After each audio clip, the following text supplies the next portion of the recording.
ya tenemos ahí de diferentes laboratorios, ¿no?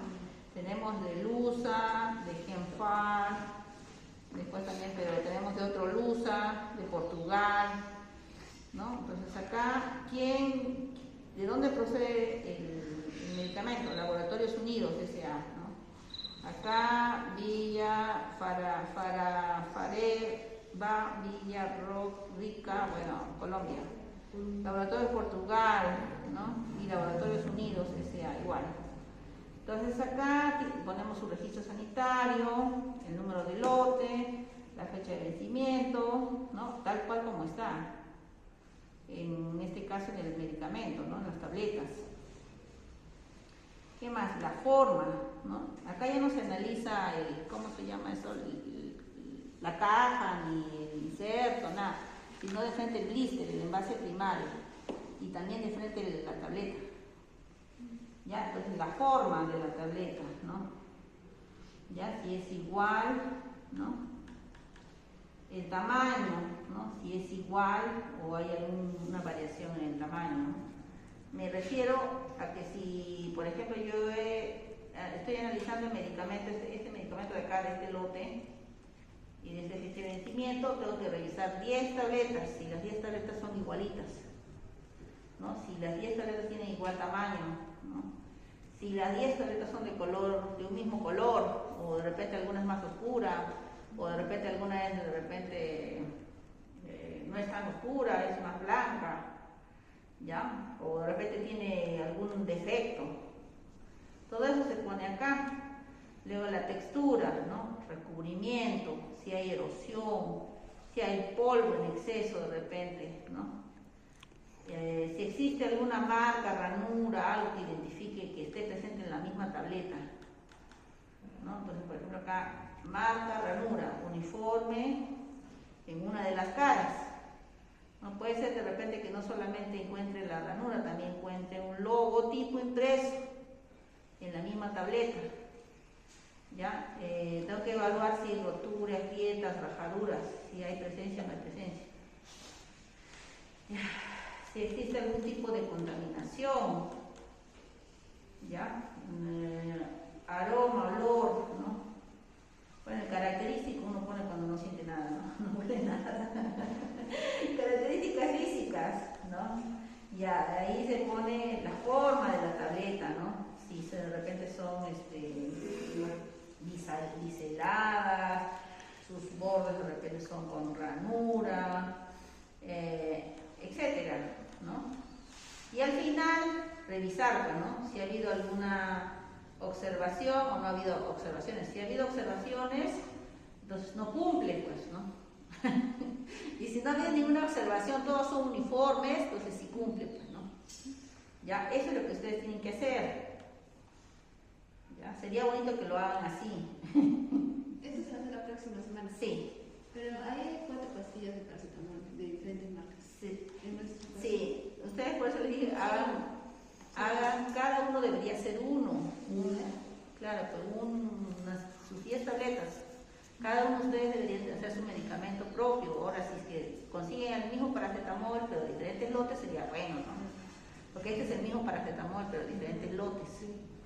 O también el paracetamol, pero de diferentes laboratorios. ¿Ya? Una vez que ustedes han hecho, digamos así, han revisado todo, luego tienen que pesar las tabletas. ¿Ya? Acá, por ejemplo, hay otra tablita, ¿no?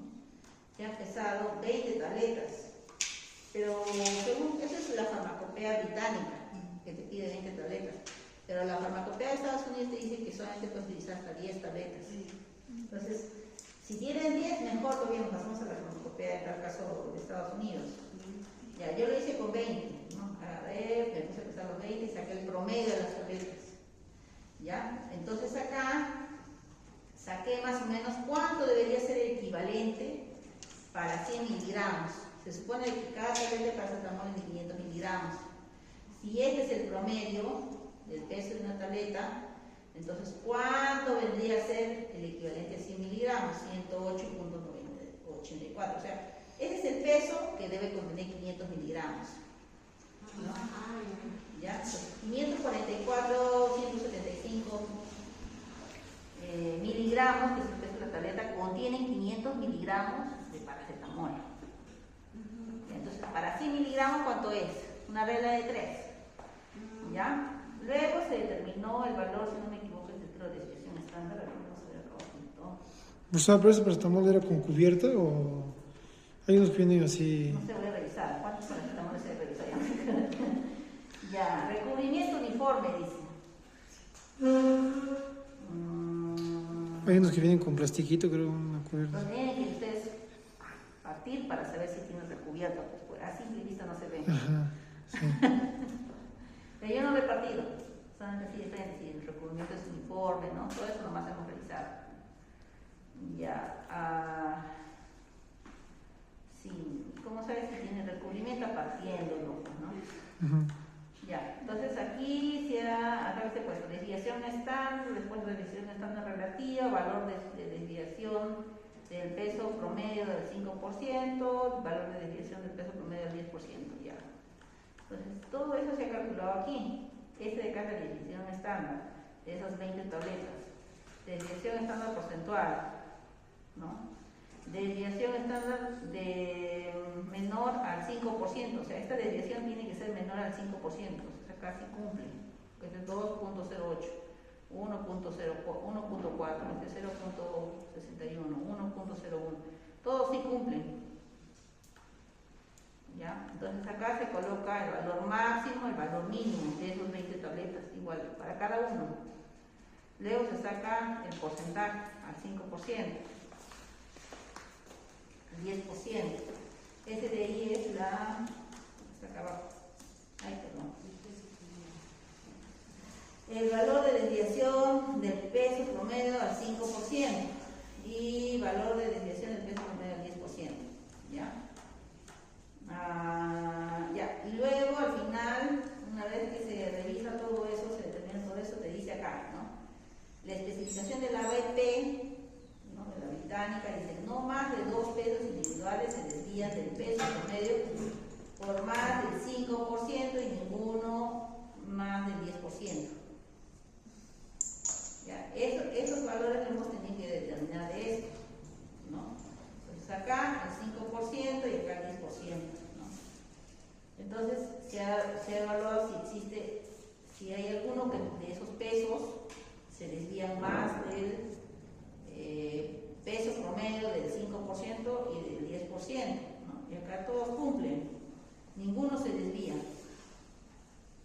Ya. Bueno, eso es según la BP. Ahora vamos a ver, nosotros queremos revisar las tabletas, cual sea que ustedes necesiten, revisar, por ejemplo, el primer grupo trajeron amoxicilina más ácido clavulano. Tenemos que revisar las especificaciones en la farmacopea. Entonces acá, por ejemplo, el de amoxicilina con ácido clavulónico dice las tabletas de liberación prolongada de amoxicilina con ácido clavulónico contienen no menos del 90% y no más del 110% de las cantidades declaradas de amoxicilina y ácido clavulánico. ¿Qué más tenemos que, aparte de las especificaciones que dice, tenemos que tener en cuenta esto? Dice las tabletas sin cubierta o recubiertas con película, dice nosotros tenemos que pesar según la USP, tenemos que pesar con 10 tabletas individualmente y calcular el contenido expresado en porcentaje de la cantidad declarada a partir del peso de la tableta individual y del resultado de la valoración, calcular el valor de aceptación. Entonces, ¿qué se hace, no? Por ejemplo, acá hay varias formas para determinar el contenido de la tableta, ¿no? Acá, por ejemplo, tenemos variación de peso, BP, y uniformidad de contenido. Es cuando nosotros determinamos, tomamos, por ejemplo, una tableta, agarramos de repente una de esas tabletas y disolvemos y determinamos cuánto principio hay en esa tableta, ¿no? Entonces, pero cuando hacemos por variación de peso no necesitamos, digámoslo así, analizar cada tableta, sino simplemente agarramos sacamos el valor del peso promedio y determinamos de frente una sola vez nada más. ¿Cuánto es? ¿Ya? ¿Cuándo se hace variación de peso y cuándo se hace uniformidad de contenido? La variación de peso, acá nos dice que tenemos que hacer cuando estamos trabajando con tabletas sin cubierta y que tengan una concentración, o sea, que sean, ¿no? La cantidad de principio activo mayor o igual a 25 miligramos, ¿ya? Y mayor o igual al 25%, ¿no? Del contenido. O sea, se supone que ustedes determinan el peso de la tableta y determinan la cantidad, ¿no? Que dice el inserto que dice 500 miligramos y el peso de la tableta es 500, de repente 590, ¿no? Ahora, se supone que, o 520, por ejemplo, ¿no? Entonces ahí cuando sacan el porcentaje, cuánto es la cantidad de principio activo con respecto al total del peso de la tableta, si ese valor es mayor al 25%, entonces estamos cumpliendo acá. Nos dice que apliquemos variación de peso, y con eso determinamos de frente el contenido del medicamento. Ahora, si es que fuera la cantidad de principio activo menor de 25 miligramos y aparte también la variación que existe entre el tamaño de la tableta o el peso de la tableta y la cantidad de principio activo que dice que tiene la tableta es por debajo del 25%, entonces ahí sí tenemos que utilizar la uniformidad de contenido. ¿Ya? Ahora también, otro caso, ¿cuándo tenemos que utilizar también variación de peso? ¿No? Tenemos que utilizar cuando son tabletas recubiertas con películas, que tengan lo mismo, ¿no? Mayor o igual al 25% y mayor o igual al 25% de dosis y de la proporción de fármaco con respecto a la tableta. ¿Ya? Y en todos los demás casos, hacer uniformidad de contenido. O sea, agarramos una tableta, lo analizamos una tableta, cuánto es el contenido que tiene, ¿no? Luego otra vez tomamos otra tableta, analizamos cuánto contenido tiene, ¿no? Tableta por tableta. Pero cuando es por variación de peso, simplemente tenemos todo el peso de las tabletas, sacamos el promedio y determinamos cuánto es la desviación. Y hacemos sí la determinación de contenido, pero de un pool, ¿no? No necesariamente tableta por tableta. Ya, listo. Entonces, aclarado eso, creo que hasta ahí nomás es, ¿no? Entonces acá, déjenme ver, de acá se ha tomado eso, ¿no? De la farmacopea de Estados Unidos. ¿Ya? Hay para cápsulas, para sólidos en envases unitarios, soluciones en envases de dosis única y en cápsulas blandas y cualquier otro medicamento que pueda haber, ¿no? ¿Ya? Ahí está. Muy bien, chicos, entonces hasta ahí no vamos a hacer, pues, ¿no? Eso de las tabletas o de las cápsulas, dependiendo de lo que ustedes traigan. Y la gasa, vamos a también, les voy a pasar cómo más o menos tienen que hacer en ese momento. Pero no es nada complicado, ¿no? Pueden hacer una tablita nomás. Ya, listo. La próxima semana entonces traen ustedes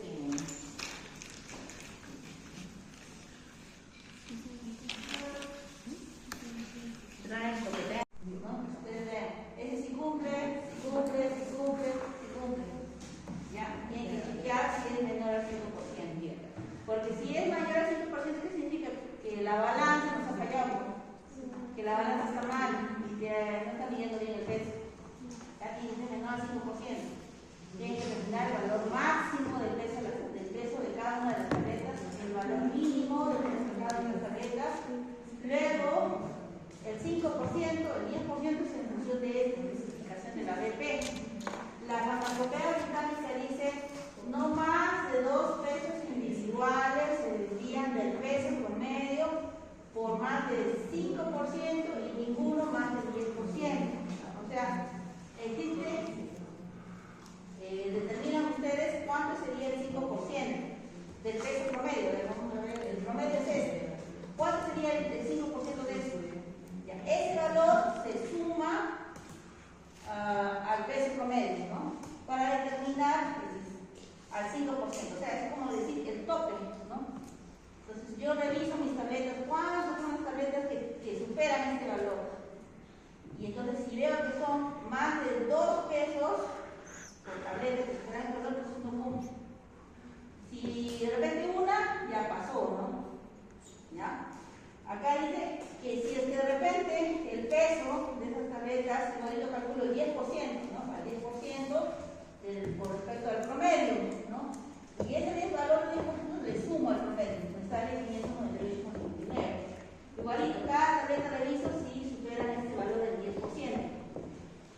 Si existe una nada más que supere el valor del 10%, no cumple la y tampoco cumpliría esta de acá. Tendría que volver a hacer otro tanto digamos, si yo tomo 10, otras 10 tabletas, ¿no? Para hacer la revisión, si efectivamente se está cumpliendo, ¿no? ¿Ya? Entonces, esa es la especificación de la BP. ¿Ya? Muy bien. Entonces, vayan a la balanza, peguen sus tabletas y determinen esto por 2.54. Y luego con una tijera o un cúter lo cortan, ese cuadradito, ¿ya? Yo prefiero que lo corten o lo dibujen con regla metálica, ¿ya? Para que no haya mucha variación. Y lo corten con mucho cuidado, ¿ya? Una vez cuando ya tengan ahí la cartulina con el agujerito, que tiene estas dimensiones, lo ponen, esta es mi gasa, lo pongo sobre la gasa. Y voy midiendo cuántas urdimbres y cuántas tramas tiene. Urdimbres son los hilos que van bajando y tramas son las que corto, ¿no? Las que van en vertical, urdimbres, las que van en horizontal, tramas, ¿ya? ¿Cuántas urdimbres, cuántas tramas hay? Ya. Una vez que tengan eso, esa información, tienen que verificar.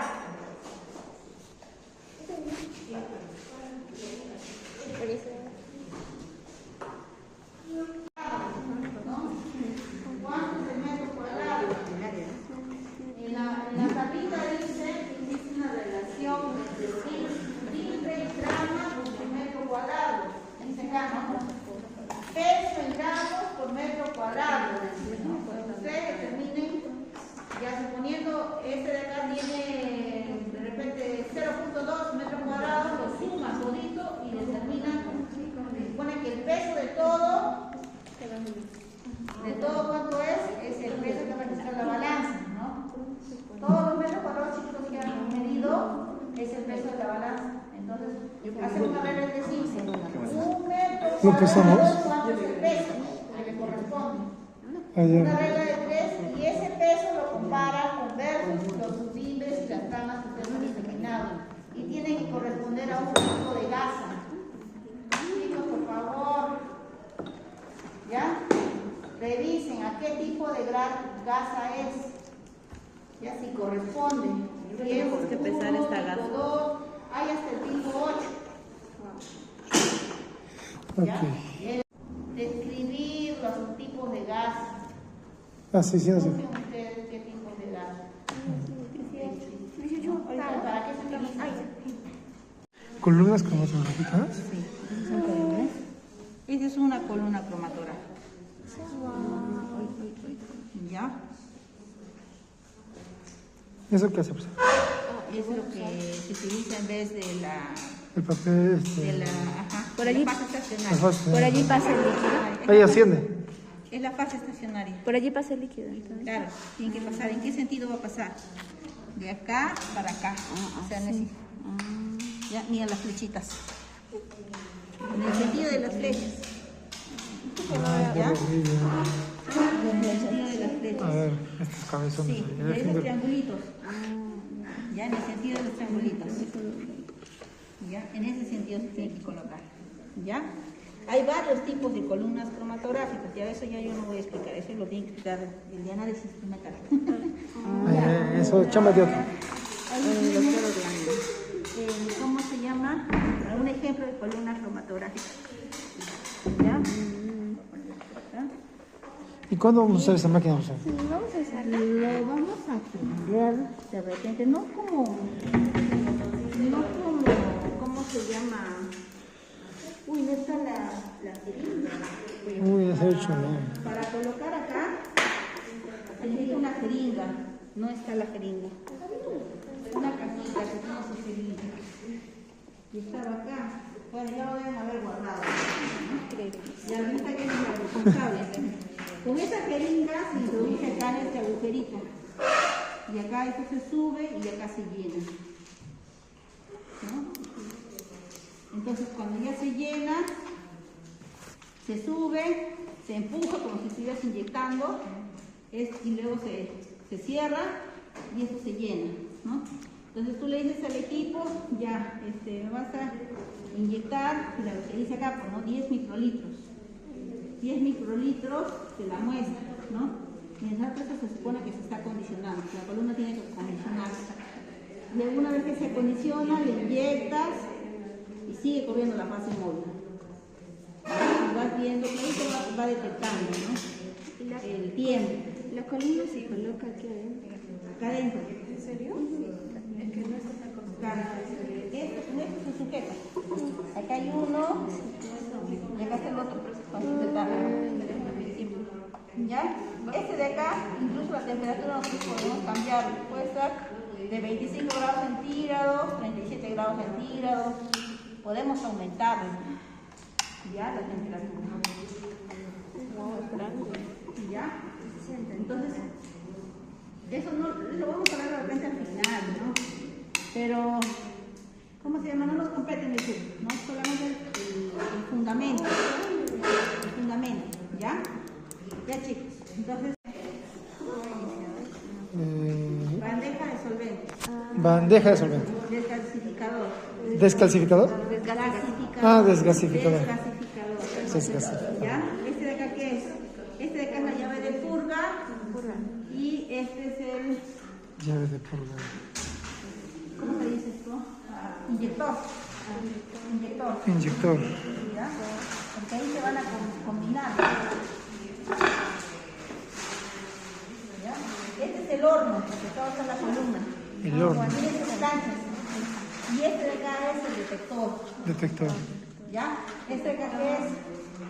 Ese es Para muestrear. Para muestrar. la muestreador. No, para colocar, para inyectar la muestra. ¿Ya? Este es para inyectar los solventes. Para mezclar los solventes. ¿Ya? Pero acá se coloca la muestra. Acá se llena con el horno. ¿Ya? Muy bien, ya, chicos. Ok, pues. Claro, pero ese se conoce como bomba. Bomba, y este de acá es el purga. La llave de purga. La llave de purga. Bomba y purga. Bomba con la llave de purga. ¿Ya? Y acá este sí es el para muestrear, pero es un inyector para muestra. Inyector de muestra. Inyector de muestra. ¿Ya? ¿Dónde va la columna? La columna arriba. El horno. El horno. En el horno. Sí. ¿Dónde está el arreglo de diodos? En la bomba. Abajo. Sí. Bien. ¿Ese qué es? Arreglo de diodos. No. ¿Qué es el arreglo de diodos? El detector. El detector. ¿Ya? Ajá. Cuando se maneja cromatografía HPLC o cualquier tipo de cromatografía se puede decir instrumental, HPLC, gases o cualquier otro tipo de cromatografía con LC masa, o IR o porfiriómetro, lo que sea, siempre tienen que tener ustedes en cuenta que la cromatografía siempre ha servido como un proceso para separar.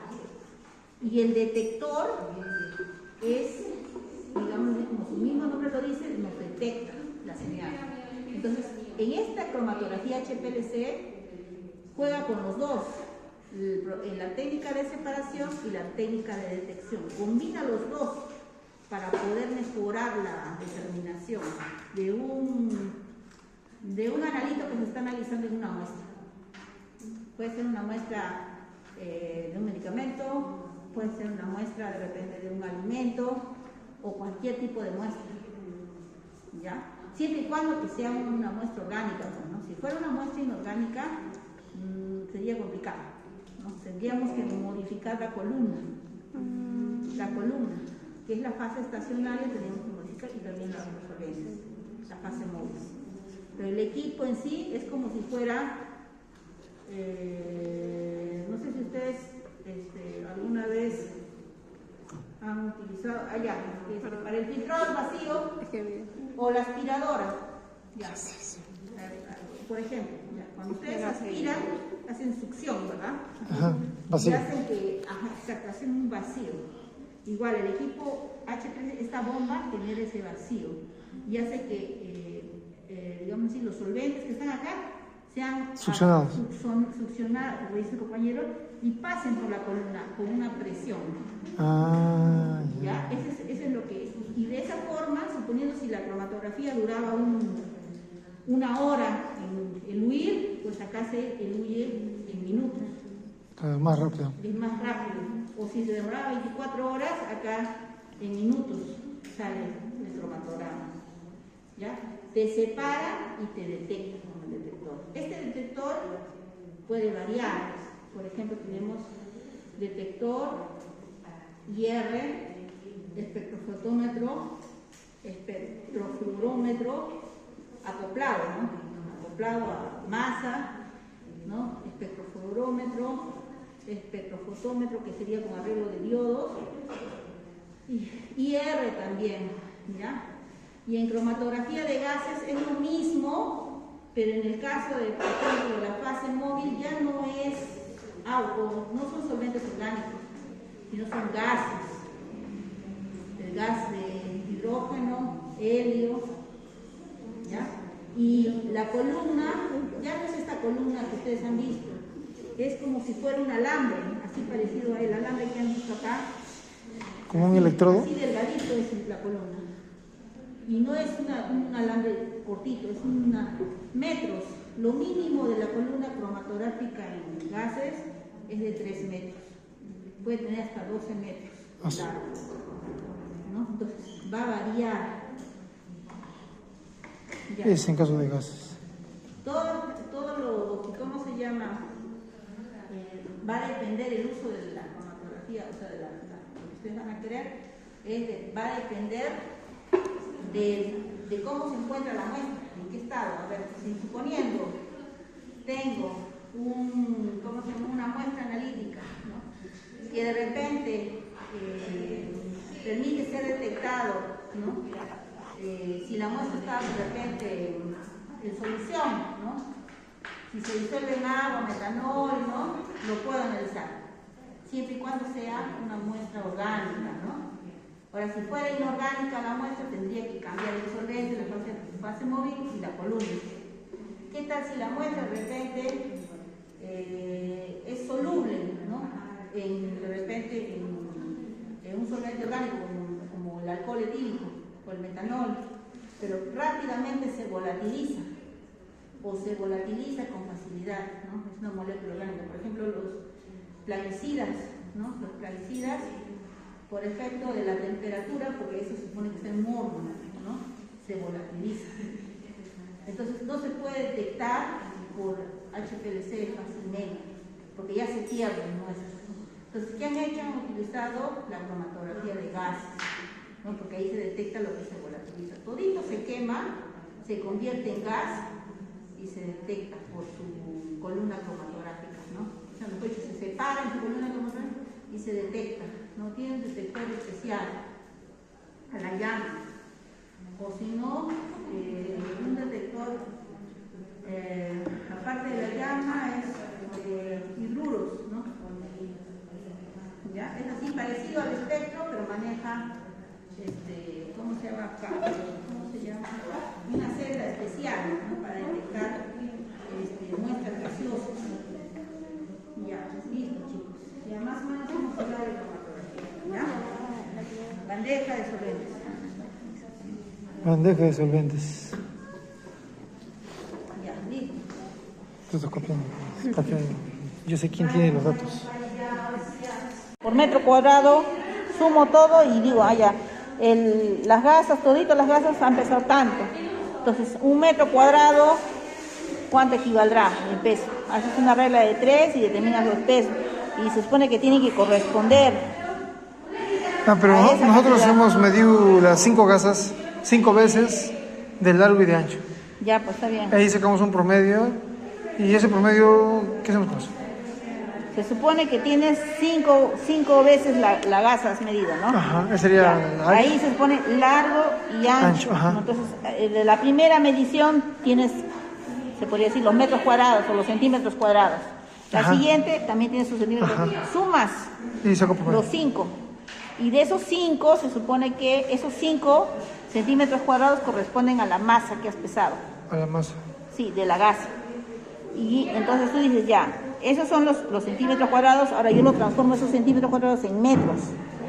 Ya, En metros ajá. cuadrados. Centímetros Entonces, cuadrados. ya, entonces yo digo, ya, esos metros cuadrados corresponden a tanto peso de gas. Ah, Entonces, ya. un metro cuadrado, porque acá yo necesito un metro cuadrado. Un metro Regla de tres. cuadrado, ¿Cuánto ¿cuánto tiene? sería?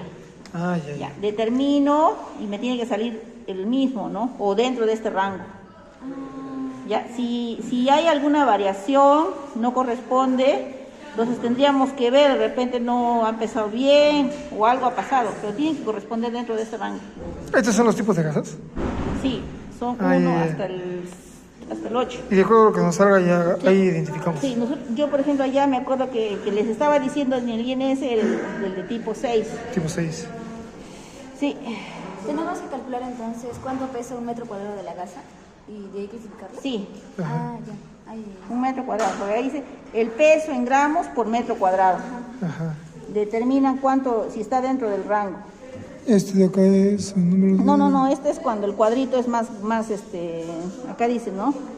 Donde está 6,45 centímetros cuadrados. En vez de 2,54 se ha hecho el cuadrito más grande. Y nosotros también hemos medido los hilos y estambres. Por eso, ¿Ese es aquí también? acá se supone que esos tienen que ser igual. Número promedio, dice, de hilos por 6,45 centímetros cuadrados. Eso sería en este caso, ¿no? Si el cuadrito fuera, en vez de 2,54 fuera 6,45. Ah, ya. En este caso debe estar más o menos por aquí. Sí, debe ser en estos. Ah, claro, Tienes que claro. guiarte en estos. De acuerdo a esto, tiene que estar ahí, con esto también relacionado. Ajá, cruce. Ah, ya, entendí.